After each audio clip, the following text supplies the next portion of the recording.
After witnessing the rise, fall, and then I think rise again of the Call of Duty franchise over the last decade and a half, I've noticed a certain pattern emerge when it comes to, quote, innovation.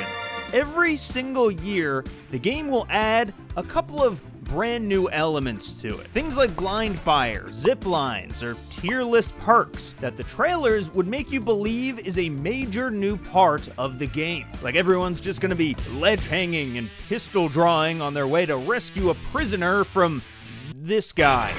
But in reality, about 90% of these new mechanics are just forgotten and abandoned by the player base within weeks or days of actual people getting their hands on it. Which brings us to Black Ops 6, where I think we have a new frontrunner in overhyped concepts, a new candidate for the most forgotten new feature in a Call of Duty game. That's right, I'm talking about the human shield.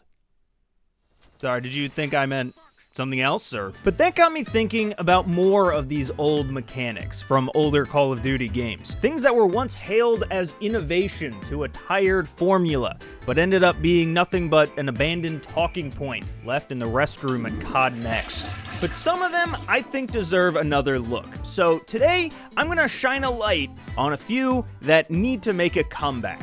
And also a couple that I think just no one even knew was in the game at the time. I split this video up into a couple different parts.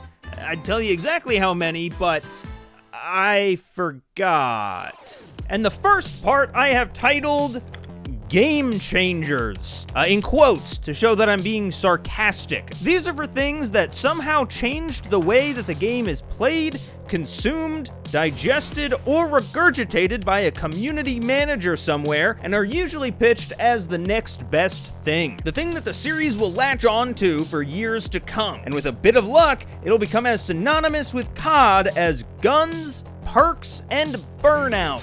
If you still don't get it, don't worry, I have a pretty good example. You know how Advanced Warfare added jetpacks to the game, right? This brand new mechanic that completely overhauled gunfights, so that now, when you round a corner and came face to face with someone else, forget panic knifing, now people were panic blasting off into lower orbit. So jetpacks, perfect example of not what I mean. Jetpacks actually did change the game. The quotes, get rid of them. No longer sarcastic. Like, obviously, everyone remembers jetpacks and the espresso stain that it left on the franchise that took nearly 3 years of dry cleaning to get out. Instead, I'm talking about a different, albeit smaller feature that Advanced Warfare introduced that I don't ever see anyone talk about anymore. And that is customizable kill streaks. Now make no mistake, this isn't just like selecting which streaks you want to compete for like every game post Inception, but specifically in Advanced Warfare, they introduced a feature that let you customize the streaks themselves,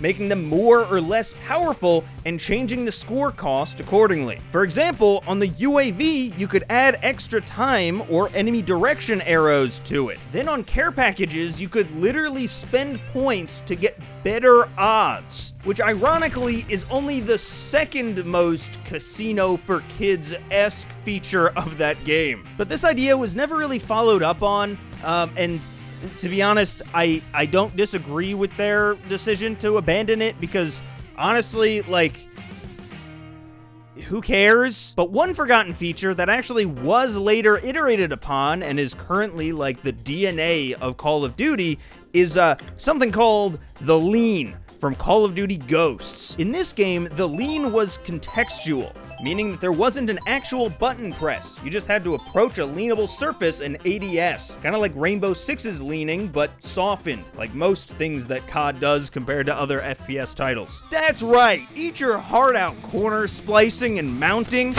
COD Ghosts was doing this shit before Woods was even in a wheelchair. Okay, so slight correction that I didn't realize until after I made that part of the video is that COD Ghosts actually came out 1 year after BO2, which is the one where Woods was placed in the wheelchair. So, unfortunately, I am going to have to hand in my letter of resignation from the Call of Duty Historians Commission of America. My badge will be in the mail, and for now, here's my gun. It's a blueprint. I got it at a casino for kids. Now, a bit broader, but something else that kind of made a comeback as something better brings us to Call of Duty Elite, which was a paid service back in the original MW3 that you would buy in addition to the main game, kind of similar to a season pass that would get you all of the DLCs on a monthly drop basis. This meant that Elite subscribers would get early access to such fan favorite maps as Boardwalk, Intersection, and don't tell me I know this one. Now, obviously, this system is very similar to what we have now with free seasonal updates, except, you know, they're free now. And although I doubt that Activision really sold too many subscriptions of COD Elite, given that it never returned after this game, I do think that it helped pave the way for the kind of seasonal progression that we have now. How do you get this party started? How do you disappoint your mom? What else do I got here? Oh! Infinite Warfare mission teams. So Infinite Warfare is already arguably the most forgotten COD, but there's actually one really cool system in multiplayer that I think people really didn't give a fair shake. I mean, I know I didn't. And that is mission teams. These were like factions that you could join in multiplayer and level up, doing challenges and earning unique rewards depending on which one you join.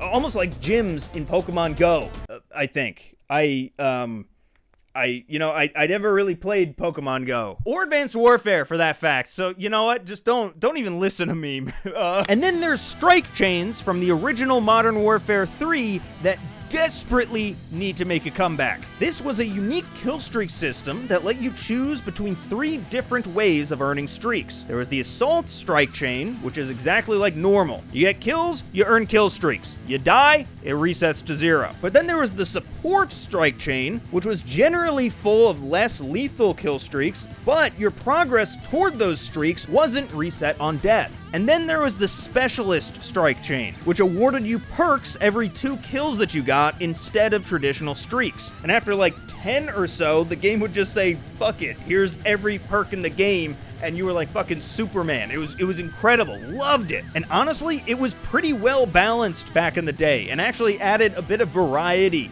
to your streaks that I don't think we see too much anymore. And I don't know how it's not back. It seems like such a no-brainer to me. Like, Specialists came back in 2019. We had support streaks for everyone back in Cold War. Let's just give people the option, you know? I loved this shit. Bring it back, please. And lastly, there's night vision. And now yes, 2019 did have their own night versions of some launch maps, and even MW2 seemed to accidentally drop one randomly in its year too. But I'm actually talking about all the way back in the original Call of Duty 4, where no matter the map, you could always hit up on the D-pad to turn night vision on. A feature that 100% of people only used when accidentally smashing their controller against the coffee table after being killed by someone with Juggernaut. Now, I don't exactly know why this feature was even there. It didn't take anything away, I guess. So I don't really want it back necessarily. I really just put it on this list to make sure that there's not a gas leak. Like, you guys remember this, right? I didn't make this up.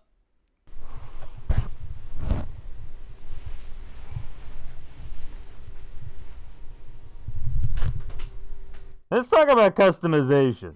Nowadays, customization is pretty similar from game to game. You put camos on your blueprints, blueprints on your guns, guns in the hands of your operators, or you can pay money to get a skin graft done for. But back in the pre-operators or specialist days, Call of Duty Ghosts and Advanced Warfare to be exact, you could actually fully customize your character, starting with a base head all the way down to your shirt, pants, exosuit, gloves, hat, or even glasses. Now granted, most of these items were earned through, supply drops, but the system itself was really cool and offered a level of customization that you really can't get with the modern skin system. Now, another customization feature that was less forgotten and more disavowed was the Emblem editor.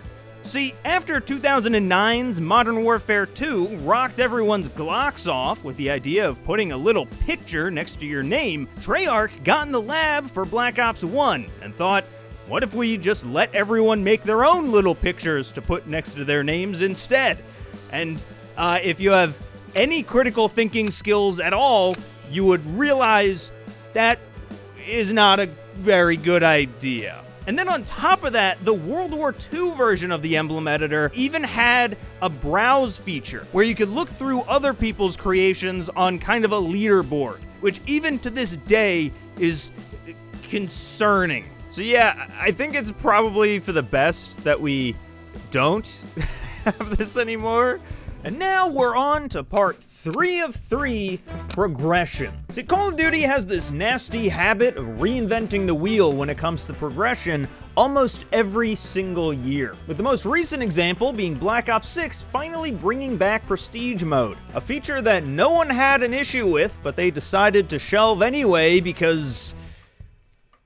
To give this section a nice through line though, I've decided I'm gonna put a little XP bar down here in post to track our progress, and it's going to tick up for every instance of forced wordplay, poor rhyming, or a metaphor that no one really asked for. For the uninitiated, this was something that older games like MW2 and COD 4 had on our screens at all times. And just like the check engine light on my 2003 Chevy Cavalier, I, for one, never paid it any mind. But on top of just regular XP, they've also experimented with a number of different progression methods over the years. For instance, back in Black Ops 1, every time that you leveled up, instead of just being handed whatever piece of equipment or weapon that you just unlocked automatically, you actually had to go in and buy it using their new in-game currency that you earned every match. A currency that back in the day we lovingly called CODPoints. Which means that, yup, a few years ago when Activision sat down to come up with a new name for their actual real-world money equivalent currency, they just went with the same name they used for the fake currency a few years prior. And then they presumably took a good long gander at the abbreviation and the new logo that they made and just didn't, But CP wasn't the only form of upward mobility that Activision employed. In COD Ghosts, they actually merged that character customization system that I was talking about earlier with the Prestige mode to kind of form their own progression method. Basically, you would have a certain number of different soldiers, each with their own loadouts, unlocks, and levels. And you would pick one, play with it enough to max it out, and then move on to the next, slowly building a whole roster of soldiers. Soldiers that you could then take into a brand new alternate mode called Squads, which was kind of like regular MP, but also kind of an RTS, except you are playing, so it's not really much of an RTS. You were just playing against bots of your soldiers in unique game modes. I never played this back in the day, and to be honest, I don't know anyone who did. So if you're one of the few Squads fans out there, let me know what's good about it, because I don't know why anyone would play it. Another long-lost progression method is what I like to call the Salvage System. From around the 2015 to 2017 era. That's World War II, Infinite Warfare, and Modern Warfare Remastered. Now, they all do things slightly differently, but the gist of it is every season they release tons of cosmetics and some new weapons into supply drops. But unlike years prior, most items would also be funneled into things called collections. And you can kind of think of these like store bundles that we have now, except you could buy things a la carte out of them, with the final thing in the collection only becoming purchasable if you have collected everything before it in the lineup. And to unlock something in a collection, you either have to roll them randomly in drops, or spend salvage, which was a new currency earned by burning down duplicate items, or by completing daily and weekly contracts in-game. I know that might sound a little complicated, but the point that I really want to drive home is that these were essentially like store bundles, but they were earnable both in-game and with real money. Plus, you could pick and choose exactly what from each bundle you actually wanted, instead of being forced to buy a useless emblem because it came bundled with that blueprint you really like. An emblem, by the way, that you will never even scroll past because you already have so many useless emblems you don't even bother opening up the menu. And supply drops aside, I think that this was the most consumer-friendly monetization model that we've ever seen in Call of Duty. And I would love to see something like this return in the future, because it provided a good path to earning everything in-game, even if it would sometimes take longer to unlock something than it took the COD devs to finally figure out that we don't like change. Get it? It's a penny. Oh, dude, and look at that! I leveled up! That means I get my gun back! Oh my god, dude, you fucking killed him! What? No, dude, I didn't mean to do that! You're a murderer! What the hell? Stop! This is the police! Come here, man! What are you doing? Stay back! Oh, wait a minute, guys. Hold on. Stand down, stand down. The man has a human shield. Well, that's about all the forgotten features that I could remember, at least. If I forgot any, please let me know down in the comments section below. And if I forgot any, just, let me know in the comments section down below. Thanks so much for the support on these videos these past these past few weeks. I really appreciate it. I feel like we're starting to hit a zone, The 06 is right around the corner, just a few days out if I upload this on time. And we're gonna hit it hard. We're gonna hit it hard. We're gonna hit it. Synonym for hard. Huge shout out to all of our channel members listed right here, especially those in the top tier. I'm talking Gordorokos, Shane M, UNSC Helljumper, Dennis the Menace, Priority Drelb, and Shiv Saklani. Thank you so much for your continued support. If you were in a Call of Duty game, I wouldn't forget you at the rest stop like my dad did when I was 12. That's not a joke. Sorry, I was having PTSD flashbacks.